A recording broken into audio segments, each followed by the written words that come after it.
काल खेड पोलीस येथे दिनांक 11 रोजी एक अल्पवयीन 17 वर्षाची मुलगी ही क्लाससाठी म्हणून घरातून बाहेर पडली आणि नंतर ती संध्याकाळी घरी आली नाही। यावरून तिच्या पालकांनी तो एक गुन्हा दाखल केला होता। त्यावरून खेड पोलीस येथे अपहरणाचा गुन्हा दाखल झालेला होता।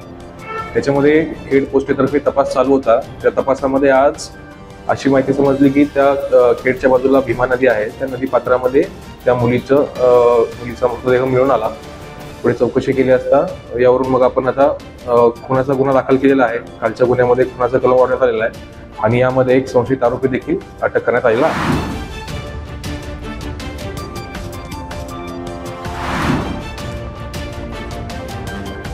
थोरलीच्या एंगेजमेंटच्या आदल्या दिवशी धाकटी बहिणीचा निर्घुण खून, मारेकऱ्याने खुनानंतर मृतदेह ओढत भीमा नदी पात्रात टाकला। 12वीत शिकणाऱ्या 17 वर्षीय युवतीच्या खुनानंतर खळबळ, गावातील तरुणाने खून केल्याचा प्राथमिक अंदाज, संशयित आरोपी पोलिसांच्या ताब्यात।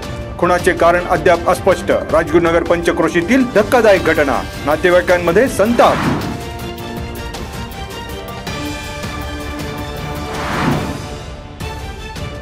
मिसिंग महाविद्यालयीन युवतीचा मृतदेह भीमा नदी पात्रात आढळल्याने खळबळ, मारेकऱ्याने राजगुरुनगर शहरातून लिफ्ट दिल्याचं सीसीटीव्ही फुटेजमधून उघड। नदीकाठच्या शेतात नेऊन युवतीचा खून केल्याची पोलिसांची प्राथमिक माहिती। मृतदेहाच्या तोंडावर जखमा आणि डोक्यात दगडाचे घाव। शवविच्छेदनानंतर मृत्यू कारण स्पष्ट होणार, खेड पोलिसांचा तपास सुरू।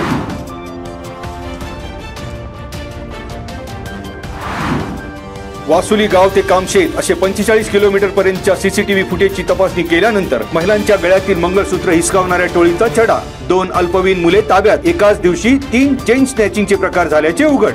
वाटसरू महिलांच्या गळ्यातील मंगळसूत्र हिसकावणाऱ्या टोळीत एका चोरट्यासह 3घांचा समावेश। 3.5 लाखांचे दागिने हस्तगत। म्हाळुंगे MIDC पोलीस ठाण्याच्या तपास पथकाची कारवाई।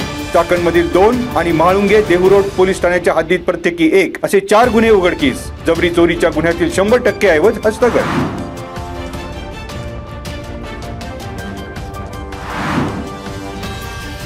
अवघ्या 10 दिवसात कळमोडी धरणातील पाणीसाठा 30%नी घटला। कळमोडी धरणात 65.01% पाणीसाठा, गतवर्षीच्या तुलनेत आज अखेर 20% कमी साठा। चासकमान आणि भामा आसखेड धरणातून उन्हाळी आवर्तन सुरू।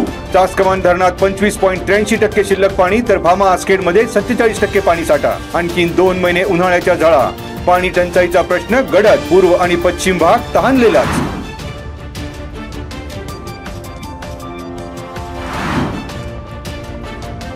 भारतीय रेल्वेच्या अमृत भारत स्टेशन योजनेअंतर्गत पुण्यातील 12 रेल्वे स्थानकांचे रूप पालटणार।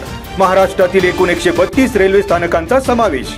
मुख्यमंत्री देवेंद्र फडणवीस आणि केंद्रीय मंत्री अश्विनी वैष्णव यांच्या उपस्थितीत शुक्रवारी झालेल्या पत्रकार परिषदेत माहिती।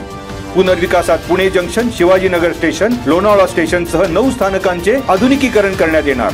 Baramati station, Daund, Kedgaon, Akurdi, Chinchwad, Dehuroad station, Talegaon station, Hadapsar station तसेच उरळी स्टेशनच्या विकासासाठी निधी मंजूर।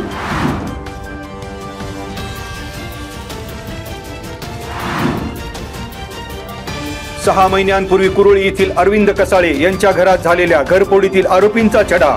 18 लाख रुपयांच्या घरफोडीतील 26 तोळे सोन्याचे दागिने कसाळे कुटुंबियांकडे सुपूर्त। चोरीचे दागिने बिहार येथील सराफाला विकल्याचे परप्रांतीय चोरट्यांकडून स्पष्ट। म्हाळुंगे MIDC पोलिसांच्या कामगिरीबद्दल समाधान।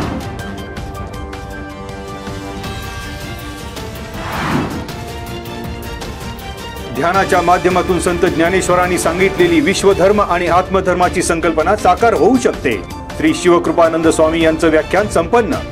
आळंदी येथे श्री ज्ञानेश्वर महाराज संस्थान कमिटी आणि गुजरात येथील श्री शिवकृपानंद स्वामी फाउंडेशन यांच्या वतीने 3 दिवसीय हिमालयन समर्पण ध्यान योग शिबिराची सांगता। मुंबई मराठा फ्रूटवाला धर्मशाळा मैदान परिसरात लागलेल्या गुरुतत्व प्रदर्शनीस आबालवृद्धांची भेट।